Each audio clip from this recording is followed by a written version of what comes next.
This is the Jeff Kai's Auto Sports Desk. We travel the tier for all of the Section 4 showdowns. The Ponies play a pair in the afternoon, and the Bearcats ink a point guard out of the transfer portal. Welcome to the Sports Desk. While the Spartans were not bringing Feifel with them on Thursday night, Maine did travel west for a showdown in the stack and a chance to keep the momentum going before ME's rematch with perennial D1 power Binghamton. We head to Elmira, and Maine is already off and running. Just a few minutes in, Lillian Cooling gets the Spartans on the board, and it's 6-0 already. Kaylee Herba pulling her own number on the next drive. She hits the B button for the spin. She blasts right through a couple of express defenders and gets into the red zone. Next play, she hands it off to Brianna Butler for the touchdown. That gives Spartans a 13-0 lead. A little over 6 to go in the half. Herba throwing a rocket downfield. Butler on the other end. She gets it. She turns it upfield, and ME is up 20-0. Fourth down here, and the Express playing a little defense. Maddie Jones gets the interception, but ME gets the win as they roll here. 41-12, the final out west. Head to Owego now as Elmira hit the girls' lacrosse turf as well against OFA. Sadie Norman here getting a shot going, but Shannon Maslin with the save for the Riverhawks. Owego in transition. Marley Badger, a brick wall for Elmira on Thursday night. She stopped Ashley Steele's shot, then Lexi Herzig finding the open space, finding Steele on the crease, but it's Badger again with the save, and once more now on the wraparound. Amelia Sherman is stuffed by the Express netminder. Steele finally gets the score going. 5:36 in the first quarter. She makes it 1-0 Owego. Express answer back. Atlanta McCoy finding Hannah Matthews. We're tied at 1, but then it's all Owego after that. Riverhawks roll to a 14-3 win over Elmira.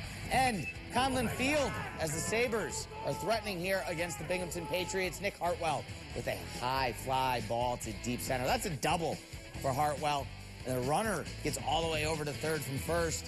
But the Sabres unable to put one across as Rocco Silsby gets the strikeout here and gets the Patriots out of danger. It's 1-1 in the third when the Bing Bats wake up, and they bat around the order, putting up a crooked number. Ben Andruski sends it to right. That scores Yandel Bear.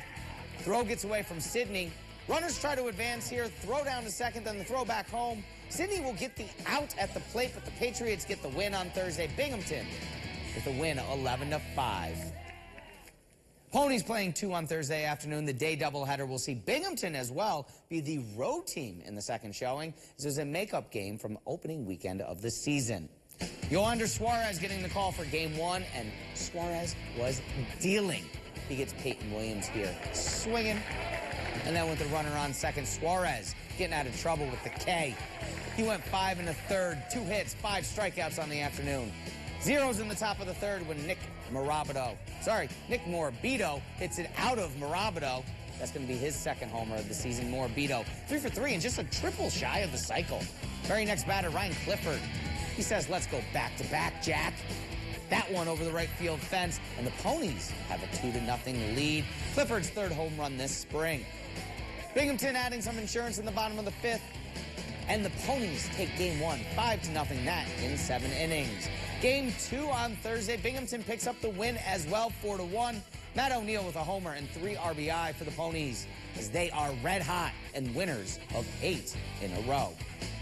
Bearcats basketball. Actually, guys, we're going to go with the Binghamton Hall of Fame here, as there is another member headed into the Hall of Fame. That is going to be... I'm sorry, we're having just a little bit of technical difficulties. We are going to go back, and we are right now going to head to the Binghamton campus as Jeremiah Quigley is officially announced as Binghamton's latest signing from the school out of the transfer portal. The 5'11" point guard played a season at both Iona and George Mason. Quigley averaged 10 points, 3 assists as a freshman, appeared in 9 games last season for George Mason. Head coach Lavelle Sanders says he's got an ability to get to the paint, create for himself, create for teammates. The Bearcats also added Demetrius Lilly out of the transfer portal. And we will now head to the Greater Binghamton Sports Hall of Fame, and a Whitney Point Eagle that has big red ties is headed in as well. Alesha Widdall went from the Southern Tier to Team USA, and as she is making a stop at Enshrinement. Widdall played goalie for Whitney Point, UMass, and Team USA. She was a 2-time All-American. at UMass, and the 2011 Atlantic 10 Defensive Player of the Year. Along with coaching field hockey for Cornell, Widdall spent 7 seasons on Team USA and was selected as an alternate in the Summer Olympics in Brazil. She's a 3-time gold medalist in international competition while representing the red, white, and blue, and she will be inducted into the Hall of Fame on Monday, April 28th. All right, Zach, thank you, and don't go anywhere. We have one final story next.